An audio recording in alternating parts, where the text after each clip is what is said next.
Welcome to Lekan Eto Speak YouTube channel. Thanks for watching. Please don't forget to subscribe. Lovers all over the world, welcome to our YouTube channel.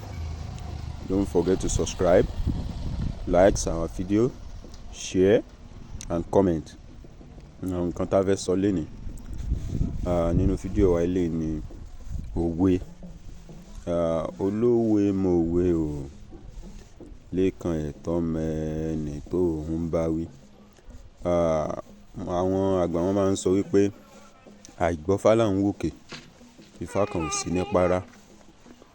Àìgbọ fálà ń wòkè, Ifá kan ò sí ní para.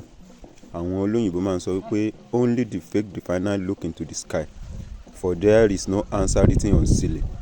In a situation whereby èèyàn ń try láti dọ́gbọ́n sí nǹkan tí ò bá mọ̀, iná máa ń sọ wípé àìgbọ fálà ń wòkè, Ifá kan ò sí ní para.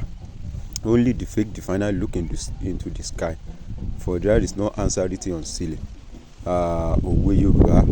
A máa fi àwọn segment yìí kọ́ra wa ní ọgbọ́n kéékèèké.